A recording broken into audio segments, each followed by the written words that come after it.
Ok, j'espère que vous allez bien, le groupe. Peut-être avez-vous pris le temps de regarder le replay d'hier.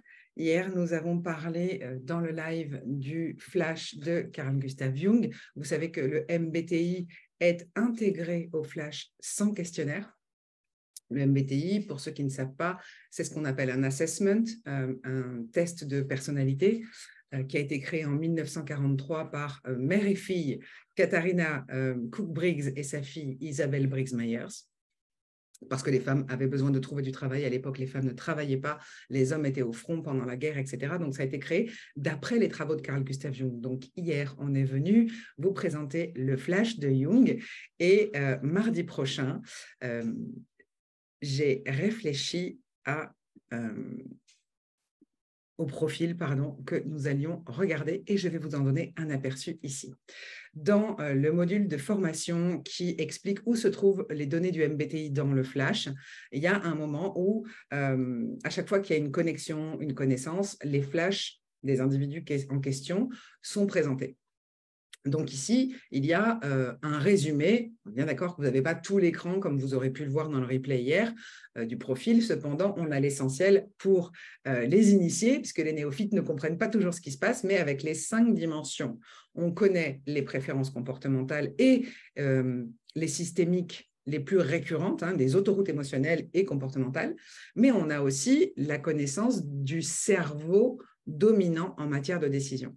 Et donc, Jung et Freud, à un moment dans leur vie, en 1906 pour être précise, ils se sont connectés parce qu'ils avaient une quête commune qui était celle de comprendre les mécanismes de l'inconscient.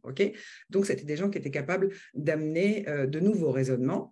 Cependant, leur collaboration a duré une vingtaine d'années tout de même, c'est pas négligeable. En 1923, il y a eu un clash, c'était plus possible entre les deux personnes parce que Jung avait quelque chose qui l'animait, qui était d'autant plus visionnaire, spirituel, élargi. Il avait un horizon qui était plus facilement élargi parce qu'il avait une dimension bois qui était 99%. Donc, ça veut dire que c'était quelqu'un qui était ouvert aux nouveautés, aux nouveaux concepts. Il avait une réelle nature de visionnaire entre son métal et son bois. Et son cerveau dominant en matière de décision, donc, était le cerveau limbique, appelé également le cerveau émotionnel. Donc, c'est par l'émotion qu'il prenait ses décisions, tandis que Sigmund Freud, que nous verrons en détail mardi prochain, avait un cerveau à dominance instinctive.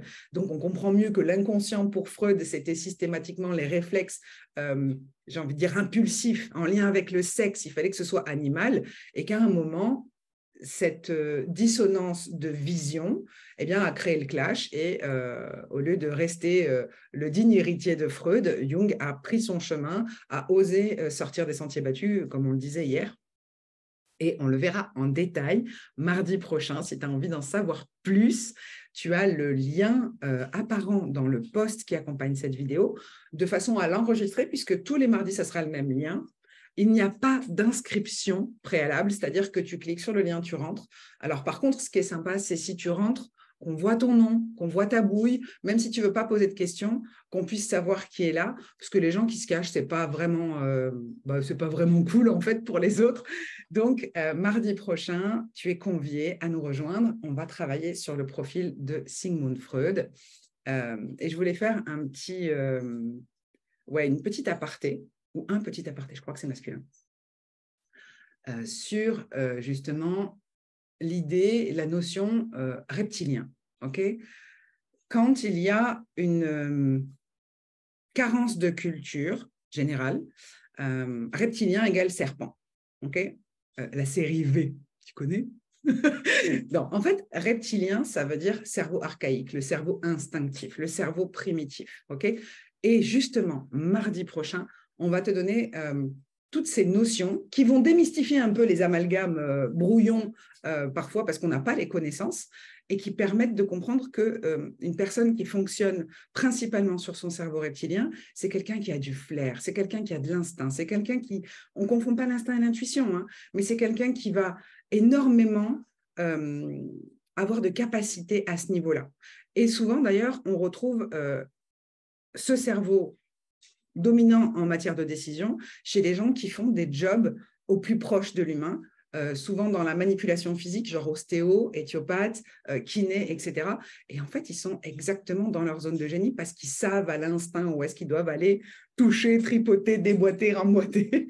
Donc, c'est quelque chose de génial. Il n'y a pas d'amalgame négatif. Bon, nous, chez Kanaka, on répète sans cesse, il n'y a pas de bon ou de mauvais profil. Tous les profils ont un potentiel infini. Et là, on le met en lumière et on autorise les gens à savoir s'en servir et parfois à apprendre à se servir de leur potentiel parce que bien souvent, il se passe un truc, c'est qu'on n'en a même pas conscience. Donc, je te donne rendez-vous mardi prochain de 11h à 12h. Hier, on n'a pas fait 1 heure, mais soit avec nous à partir de 11h, tu rentres dans la réunion, tu pourras poser tes questions. Et je le disais hier aussi sur une courte vidéo, il est fort probable qu'au fil des sessions, il y ait, comme ça, par spontanéité, la possibilité d'avoir ton flash offert avec un débriefing. Je t'embrasse, je te souhaite une très belle journée. Partage cette vidéo. On se retrouve mardi prochain pour le profil de Sigmund Freud. Rien de moins. Belle journée.